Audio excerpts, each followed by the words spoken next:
जम्मू कश्मीर की सियासत के लिए आज का दिन बहुत ही इंपॉर्टेंट है। दो चीज़ें होने जा रही हैं। एक तो राज्यसभा की अगर हम बात करें तो राज्यसभा के इलेक्शन 24 अक्टूबर को होने जा रहे हैं, लेकिन उसके लिए जो नोटिफिकेशन है आज जारी होगी और उसके बाद नॉमिनेशन की प्रक्रिया जो है शुरू हो जाएगी। नॉमिनेशन का जो अमल है वो 13 तारीख तक चलता रहेगा। 14 और 15 को फॉर्म्स की जांच पड़ताल होगी। जो कैंडिडेट्स फॉर्म भरेंगे उनकी पड़ताल होगी और उसके बाद जिनको वापस लेना है, नाम वापस लेने हैं, उनको भी मौका दिया जाएगा। तो 15 तक ये प्रोसेस कंप्लीट होगा और 24 तारीख को वोटिंग होगी। शाम को उसके नताइज जो है वो जाहिर किए जाएंगे, डिस्क्लोज किए जाएंगे।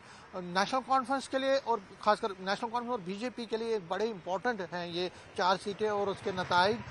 नेशनल कॉन्फ्रेंस कहा जा रहा है कि 4 की 4 सीटें खुद लड़ना चाहती है। हालांकि कांग्रेस दबाव बना रही है कि वो उनको एक सीट मिलनी चाहिए, लेकिन नेशनल कॉन्फ्रेंस के जो बड़े सूत्र ये कह रहे हैं, उनके सोर्सेज कह रहे हैं कि वो सीट भी उनको नहीं देना चाहते हैं, क्योंकि कांग्रेस के पास सिर्फ 5 मेंबर हैं और कहीं ना कहीं नेशनल कॉन्फ्रेंस इससे भी आहत है कि कांग्रेस जो है कई दिनों से लगातार, कई महीनों से लगातार नेशनल कॉन्फ्रेंस की पॉलिसीज और प्रोग्राम को उस तरह से उठाते नहीं है या सपोर्ट नहीं कर रहे हैं। तो कहीं ना कहीं दोनों पार्टियों के बीच कोल्ड वॉर की स्थिति भी चल रही है। तो उसको देखते हुए नेशनल कॉन्फ्रेंस जो है 4 की 4 सीटों पर चुनाव लड़ना चाहती है और अगर पार्टी ने 4 की 4 सीटों पर चुनाव लड़ा तो डॉक्टर फारूक अब्दुल्ला जो कि पार्टी के प्रेसिडेंट है वो इसमें फ्रेम में है, स्ट्रॉन्ग कंटेंडर है।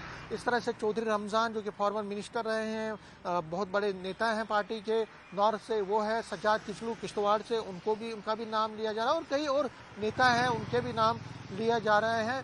जो शमीम अब्रॉय है जो कि पार्टी के ट्रेजरर हैं और उमर अब्दुल्ला के काफ़ी नज़दीक हैं, उनका भी नाम लिया जा रहा है और इसके साथ साथ कई नामों की भी चर्चाएं हैं। तो वो नेशनल कॉन्फ्रेंस के। और अगर हम बीजेपी की बात करें तो रविंदर रैना, डॉक्टर निर्मल सिंह, एडवोकेट सुनील सेठी, सत शर्मा जो कि पार्टी के प्रेसिडेंट हैं, उनका नाम भी है। कई और नेताओं के नाम भी लिए जा रहे हैं। हालांकि पार्टी को लग रहा है कि एक सीट तो वो जीत सकती है, 2 वोट उसके लिए भी चाहिए, दरकार होंगे, एक्स्ट्रा 2 वोट चाहिए, लेकिन उसके साथ साथ पार्टी दूसरी सीट भी जीतना चाहेगी। तो एक पार्टी के लिए भी एक बड़ा टेस्टिंग पॉइंट है राज्यसभा।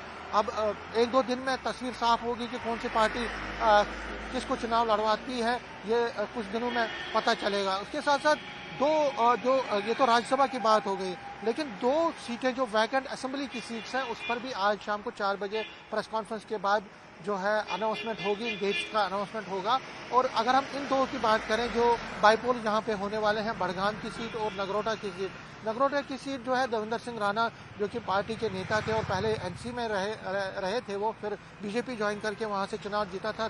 तकरीबन 30,000 वोटों से वो चुनाव जीते थे 2024 के असेंबली इलेक्शंस में। और जो जोगिंदर सिंह है वहाँ पे, जोगिंदर सिंह काकू नेशनल कॉन्फ्रेंस के, उनको उन्होंने 30,000 वोटों से हराया था।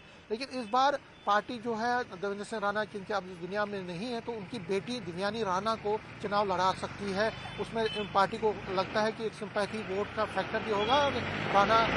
जो राणा फैमिली है उनका जो कंट्रीब्यूशन है नगरोटा के लिए, क्योंकि नगरोटा से देवेंद्र सिंह राणा कई बार चुनाव लड़े भी हैं, तो उनकी बेटी को अगर चुनाव लड़ाया जाता है तो पार्टी का जो कोर वोट है वो पार्टी के साथ रहेगा।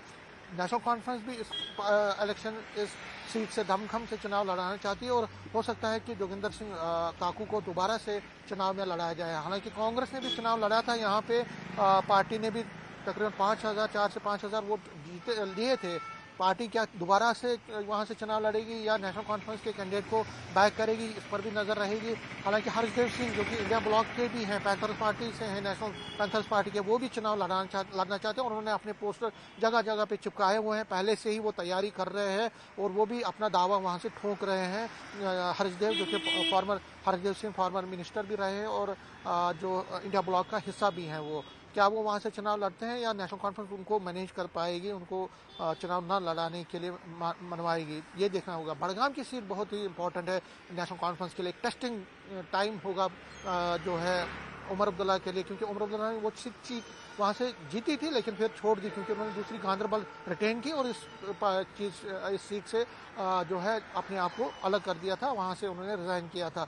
अब ये जो सीट है बड़गाम की सीट, वहाँ से सईद मुंतजर महदी जो कि आगा सईद मुंतजर जो कि पीडीपी से हैं और बहुत ही स्ट्रॉन्ग कैंडिडेट है, वहाँ से वो दोबारा से पीडीपी का जो है पीडीपी से वहाँ चुनाव लड़ सकते हैं, पीडीपी से, क्योंकि उन्होंने एक अच्छी फाइट दी थी उमर अब्दुल्ला को 2024 में, और तब से उन्होंने लगातार वहाँ पे काम भी किया है। नेशनल कॉन्फ्रेंस किसको टिकट देती है उस पर सबकी नज़र रहेगी, क्योंकि ऐसा कहा जा रहा है कि जो आगा सईद राहुल्ला है, जो कि पार्टी से ज़्यादा, पार्टी लीडरशिप से ज़्यादा खुश नहीं है, वो अपने चहेते को वहाँ से चुनाव लड़ाना चाहते हैं। लेकिन नेशनल कॉन्फ्रेंस की लीडरशिप जो है उमर अब्दुल्ला खासकर, वो अपने किसी साथी को वहाँ से चुनाव लड़ाना चाहते हैं। तो अब किसको वहाँ से चुनाव लड़ाएगी नेशनल कॉन्फ्रेंस, वो देखना पड़ेगा।